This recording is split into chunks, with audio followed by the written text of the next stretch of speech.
معزز ناظرین السلام علیکم۔ سلطان محمد فاتح کے بولم 43 کے پارٹ 1 میں خوش آمدید۔ ایپیسوڈ کے شروع میں ہم دیکھتے ہیں سلطان قسطنطنیہ کے دیوان میں جندارلی سے کہتے ہیں کیونکہ تمہارا سر اونچا اور زبان خاموش ہے، پھر یہ سر گرا دیا جائے گا اور یہ زبان کاٹ دی جائے گی۔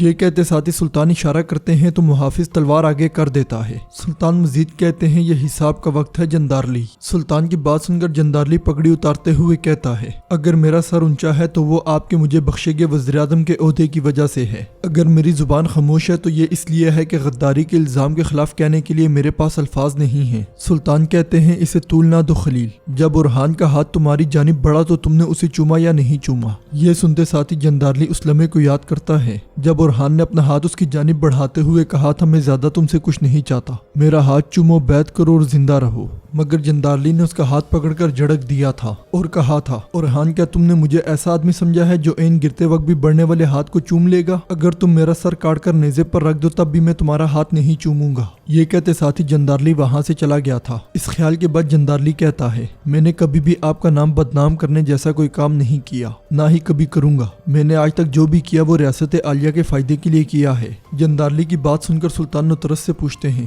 جو اس نے کہا کیا یہ سچ ہے؟ جواباً نطرس کہتا ہے بالکل یہ سچ ہے۔ اس نے نہ قسطنطینوس کے سامنے سر جھکایا اور نہ ہی اورحان کے سامنے۔ نطرس کی بات سن کر اسحاق کہتا ہے یہ سب تو ٹھیک ہے مگر ہمیں کیسے پتہ چلے گا کہ یہ نطرس کافر جھوٹ نہیں بول رہا؟ نطرس کے جواب نہ دینے پر سلطان کہتے ہیں اسحاق پاشا تم سے کچھ سوال کر رہے ہیں۔ دوسری طرف غدار اورحان ایک کمرے میں بیٹھا خنجر تیز کر رہا ہوتا ہے۔ اسی لمحے احسان کچھ سوکھی روٹی اور پانی لے کر آتا ہے اور کہتا ہے مجھے معاف کر دے میرے سلطان، ہمارے پاس اس سوکھی روٹی کے سوا کچھ نہیں بچا، اگر آپ چاہیں تو میں باہر جا کر۔ مگر اورحان اسے روکتے ہوئے روٹی کے 2 ٹکڑے کر دیتا ہے اور وہ دونوں بیٹھ کر روٹی کھانے لگ جاتے ہیں۔ پھر اورحان کہتا ہے تم نے پہلے ایورانوس اغلو کی پیٹھ میں خنجر گھونپا تھا، ایورانوس تمہیں صرف تمہاری بو سے بھی پکڑ سکتا ہے، اگر اس نے تمہیں پکڑ لیا تو تم اپنے مرنے کے لیے دعا کرو گے مگر دعا بھی قبول نہیں ہوگی۔ احسان کہتا ہے لیکن ہم کب تک یہاں بھوکے پیاسے رہ سکتے ہیں؟ جواباً اورحان کہتا ہے نطرس ذرا محمد کو راضی کر لے، اس کے بعد کام آسان ہو جائے گا۔ احسان پوچھتا ہے اگر وہ اسے قائل نہ کر سکا تو کیا ہوگا؟ احسان کی بات سن کر اورحان غصے سے اسے دیکھنے لگ جاتا ہے۔ ادھر سلطان کے دربار میں اسحاق کے سوال کا جواب دیتے ہوئے نطرس کہتا ہے اگر میں چاہتا تو میں جندارلی کے ساتھ اپنی نجی ملاقات کو راز رکھ سکتا تھا، یا میں یہ بات بھی چھپا سکتا تھا کہ میں اسے اورحان کے پاس لے گیا، لیکن میں چاہتا ہوں کہ آپ جان لیں کہ میں نے جو وعدہ کیا میں اس کا وفادار ہوں۔ میں دہراتا ہوں کہ جندارلی نے آپ کے دربار میں سچ کہا ہے سلطان۔ یہ سن کر سلطان پلیتانو کے پاس آ کر پوچھتے ہیں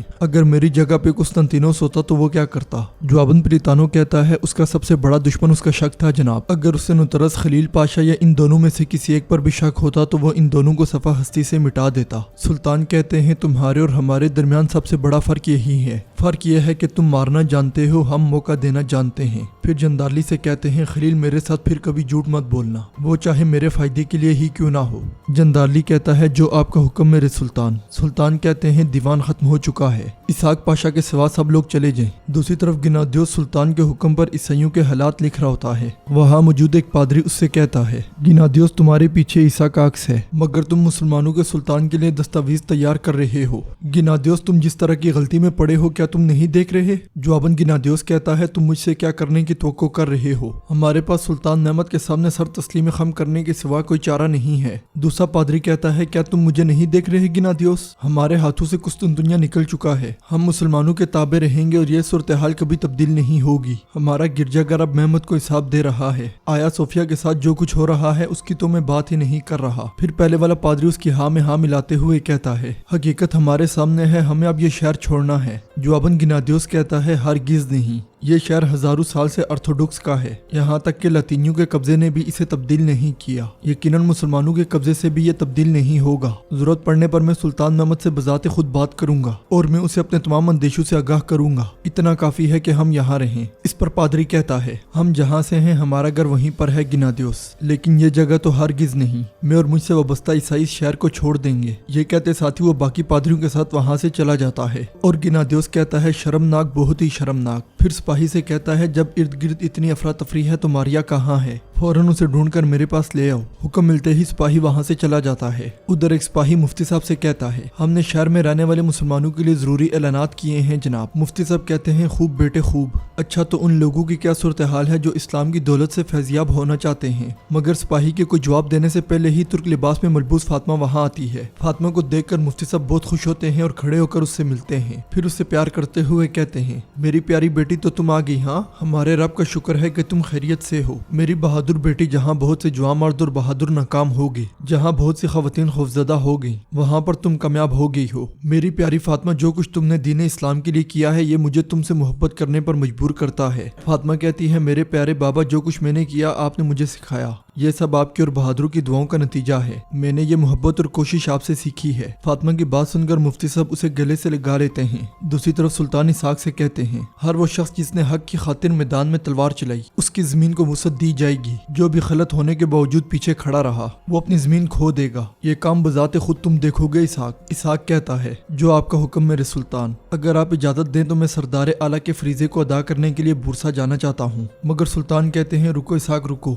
दीवान बुलाया जाएगा, नई जिम्मेदारियां सौंपी जाएंगी, जो भी हो तुम यहीं रुको। फिर उसे अपनी मोहर देते हुए कहते हैं, मशरिक, मगरिब, शमाल और जुनूब, बहिरा रूम, सयाह, पीले और सुर्ख समंदरों तक मेरी फतह की खबर मेरी मोहर के साथ भेजो इसहाक। हुक्म मिलने पर इसहाक मोहर लेते हुए कहता है, हमारे तेज घुड़सवार तैयार हैं, मैं उन्हें बिजली जैसी रफ्तार से भेजता हूँ। दूसरी तरफ शाहबुद्दीन पाशा और ज़गनोस पाशा बुलंदी से कुस्तुनतुनिया शहर का नजारा कर रहे होते हैं। शाहबुद्दीन पाशा कहते हैं, कितना खूबसूरत शहर है ना ज़गनोस पाशा। ज़गनोस पाशा कहते हैं, ऐसा ही है, हकीकतन ये शहर बहुत खूबसूरत है। इतनी जंगे और इतनी परेशानियां ये वाकई इस शहर के काबिल थीं। अल्लाह हमारे शुहदा से राजी हो और उनका मुकाम बुलंद करे। शाहबुद्दीन पाशा कहते हैं, आमीन। लेकिन ये जंदारली के रेमो करम पे होता तो हम ये शहर ख्वाबों में भी ना देख पाते ज़गनोस पाशा। ज़गनोस पाशा कहते हैं, ऐसा मत कहिए, वो भी मैदान जंग में हमारे साथ लड़ा था, वो तो गाजी भी बन चुका है। ये सुनकर शाहबुद्दीन पाशा कहते हैं, मालूम नहीं आपको क्या हुआ है ज़गनोस पाशा, हम जब लड़ रहे थे और मैदान जंग में शहीद हो रहे थे, जंदारली हमारे सुल्तान मुअज्जम के पास गए और उनसे पीछे हटने को कहा। खलील पाशा जैसे एक बुजुर्ग सियासतदान को यह कहते हुए देखना नाकाबिले यकीन था। ज़गनोस पाशा हैरान होते हुए कहते हैं, ये आप क्या कह रहे हैं? खलील पाशा जानते थे कि अगर हम पीछे हटे तो मजीद शहादतें होंगी और काफिर पाया तख्त के दरवाजे तक आ जाएंगे। शाहबुद्दीन पाशा कहते हैं, मैं बदगुमानी नहीं करना चाहता, लेकिन आपको क्या लगता है वो बजंतीनियों से मिला हुआ है? ज़गनोस पाशा कुछ सोचते हुए कहते हैं, हो भी सकता है, आपने मेरे दिल में शक डाल दिया है।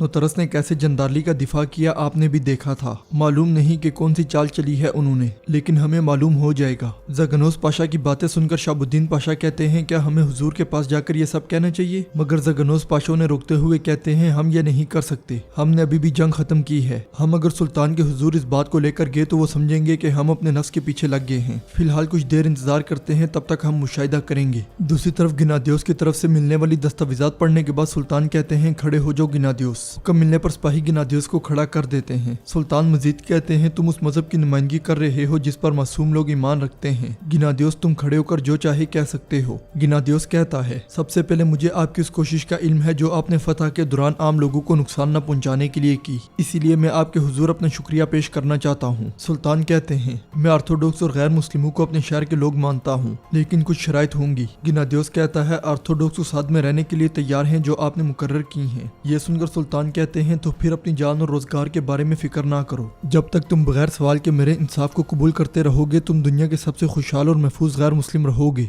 और कुछ है क्या? इस पर गिनादियोस कहता है, कुछ पादरी हजरात भी हैं जो समझते हैं कि ऑर्थोडॉक्स के पास अब कोई हिफाजती डाल नहीं है और वो आपकी इजाजत से शहर छोड़ना चाहते हैं। ये सुनकर सुल्तान कहते हैं, अगर वो इस शहर से जाना चाहते हैं फिर उन्हें जाने दो, लेकिन मैं ये इजाजत सिर्फ एक बार दूंगा। मैं चंद लोगों के लिए एक जहाज तैयार करवाऊंगा। अपने अजीज दोस्त दिमित्री के पास मुरिया जाओ, मुझे उन लोगों के नाम बताओ जो जाना चाहते हैं, वो उसी जहाज से रवाना होंगे। जो तुम चाहते थे वो तुम्हें मिल गया गिनादियोस, अब बारी मेरी है। गिनादियोस पूछता है, आप हमसे क्या चाहते हैं सुल्तान? ये सुनकर सुल्तान गौर से उसे देखने लग जाते हैं। नाजरीन, इसके साथ ही एपिसोड का इख्तिताम होता है। उम्मीद करते हैं आपको वीडियो पसंद आएगी। वीडियो पसंद आए तो वीडियो को लाइक करें, चैनल को सब्सक्राइब करें और बेल आइकन पर लाजमी क्लिक करें। मिलते हैं इंशाल्लाह अगली वीडियो में। अल्लाह नगेबान।